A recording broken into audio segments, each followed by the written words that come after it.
Hey guys, and welcome back to my channel. I am back with another true crime video, and today we are going to be doing the story of Zandile, Mthembu and Thabiso Nxumalo. Now, if you're new to this channel, I try and do these videos often, so please do check out the playlist. I've done a couple already, and I will be doing more in the near future. Now, before we dive into today's video, I do just have one disclaimer. This case is extremely new. It just happened 2 weeks ago on the 9th of August 2025, and for that reason, I have to stress that these are still just allegations because they are yet to be tested in a court of law. Now, with that said, and without wasting any more time, let's dive into today's video. Today's video takes us to Eshowa in KwaZulu-Natal, and subsequently we will end up in the Gauteng province in Pretoria. Thabiso Nxumalo was born on the 9th of August in 1990 in Eshowa in KwaZulu-Natal. He was born into a big family with younger and older siblings. Thabiso was a middle child and had a relatively normal upbringing. He went to good schools and was deeply loved by his family. At the age of 19 in 2009, he welcomed his first child. Even though he was still young and the relationship with the mother had not worked out, he took responsibility, he loved his child and strived to provide. Over the next couple of years, he would go on to have 4 more children, making his children 5 altogether. The youngest of the children is 2 years old today. Thabiso went to varsity where he studied and graduated with an engineering degree. He then moved to Pretoria North, where he was currently working and residing. Thabiso had been in multiple relationships over the years, some of which resulted in his beautiful children. In 2023, he met Zandile Mthembu, who he pursued almost immediately and went into a relationship. Thabiso and Zandile, who was a mother as well and also a graduate, almost instantly hit it off. From the outside looking in, the relationship seemed like it was one for the books. They were always together. If they weren't posting videos, being out and about, shopping or having drinks with friends or hanging out in pubs and restaurants, they were at home taking videos of themselves, drinking and having a good old time. Friends close to the couple said that they did that quite a lot. They would chill at home and drink together, and later in the evening they would go out and about at night. Now, if you are someone who was watching their videos or looking at their pictures online, you would assume that the couple had a very solid and healthy relationship. Unfortunately, that was far from the truth. The couple was constantly arguing and dealing with issues of infidelity, and according to the friends, Zandile was almost always the aggressor. In a single occasion, Thabiso and his older brother had to go as far as locking Zandile out of the house because she was being aggressive and threatening to deal with Thabiso physically. And on this occasion, the older brother had actually set Thabiso down and said that you need to actually break up with this girl. Like, you need to leave this relationship for good, because previously they had broken up and gotten back together. So the older brother was like, you need to leave this relationship for good. Now, Thabiso seemed like someone who had heard this and was going to actually end the relationship. But on social media, Zandile was still constantly posting about the relationship. Actually, between Thabiso and Zandile, the only person who posted about the relationship on social media was Zandile. In fact, Zandile's whole social media presence revolved around this relationship. If she wasn't posting Thabiso and herself or about the relationship in any other context, she was posting relationship skits.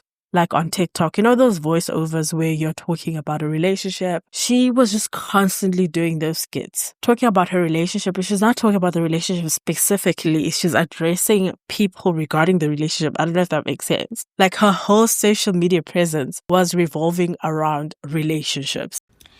Yabo mangathiwa lo enginayo manje. Lo enginayo. Thiwa again. Ayi. Kusho ukuthi nama ngimina. Nami angimina ke. Mangathiwa lo kunaye manje agena. Ngisemanje sasibuyelane. Wangitshela usekulethi kushuthi kusasa fa ngivuke ekseni. Usabe nokumkwatela umuntu wakho ngoba khona abo I am here for you. Babhizi bazenza ama social worker. I mean, besides these skits, she was also just showcasing gifts that she would get from Thabiso. If Thabiso bought her flowers or like wine or snacks or whatever, she would then also just showcase those on her profile. So it was just centered around the relationship.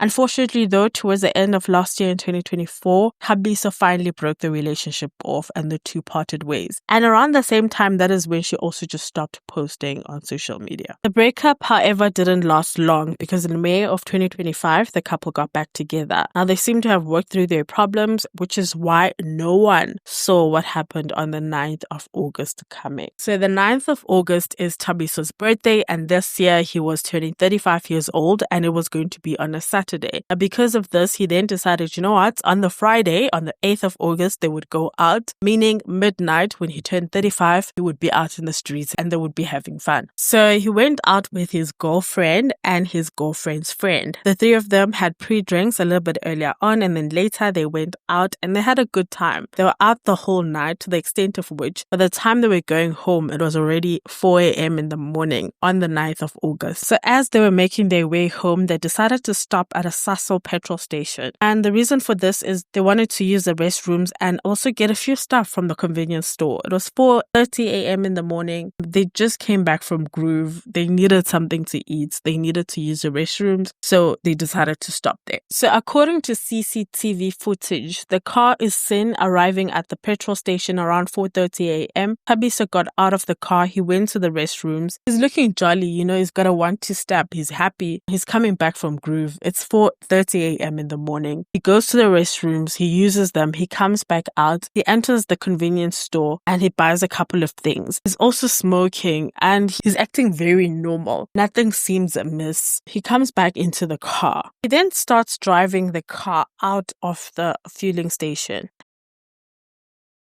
It's still within the view of the CCTV. And then he does a U-turn and then he parks in front of the convenience store. Within minutes after he stopped, a female gets out of the car from the back seat. This female must have been Zandile's friend. And then within seconds later, Thabiso then gets out from the front seat. As you can see from the CCTV footage, Thabiso is seen to be holding the side of his body. And this is because this is where he was stabbed by his girlfriend. This happened within minutes. They may have had some sort of an argument. This is apparently would not have been something that is uncommon, according to the friends, because they would in some occasion get into fights. So within those minutes, from the time he had gotten out of the convenience store at the garage into his car and had driven out of the fueling station, something must have happened. They might have argued about something, she may have seen something, or whatever the case may be. When they got back to the fueling station, minutes later, Thabiso got out of the car holding the side of his body because he was bleeding.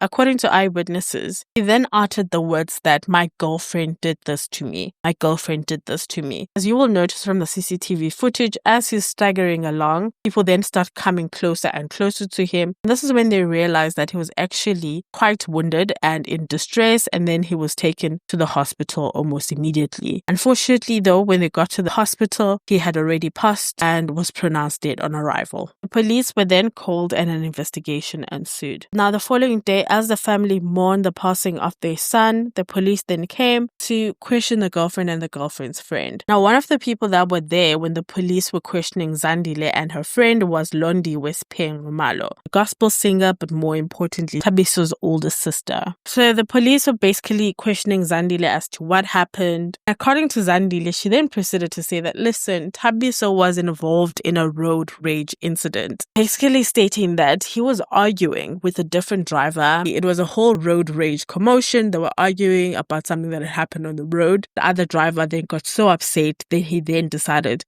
stab Thabiso. So as Zandile was narrating the story, Thabiso's sister, Londi, basically had a couple of questions. She wanted to know what color was the car, what was the make of the car, to which the police actually said that she mustn't ask that because Zandile doesn't know. The sister was just a bit taken aback because according to her, if she saw her husband or her boyfriend fighting with a road rager in the middle of the night, she would actually remember some of the details, especially if it went to the extent of which now the person has passed away because of the whole incident. And she said, I don't know the make of the vehicle for the guy that he was fighting with. Then I personally asked, what was the color of the car? And she said, I didn't see.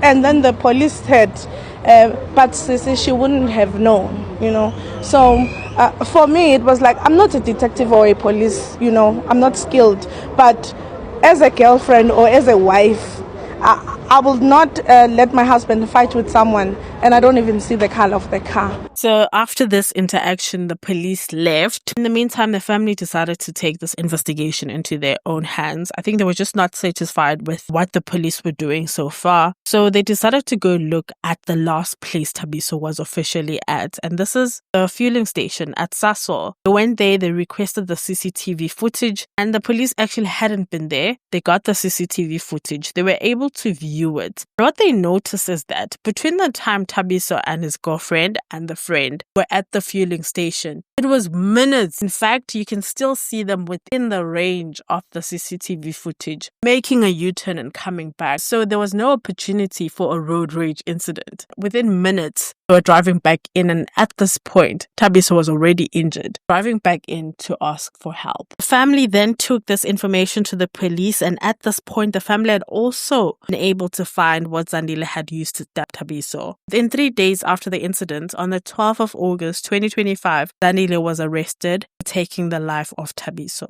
On the 16th of August 2025, Thabiso was laid to rest. On the 20th of August 2025, Zandile had her first appearance in court, where she was then formally charged for taking the life of Thabiso and was seeking bail. Court, however, did not sit for long on the 20th of August and was postponed to the 27th of August. As you can imagine, it's a very new case. I hardly do cases this new. It is still quite some time before any verdict is going to be heard. So I will be updating as it goes along. This is where we'll be ending the story for today. Thank you guys so much for watching. Please remember to like, comment, share, and subscribe, and I'll see you guys on the next one.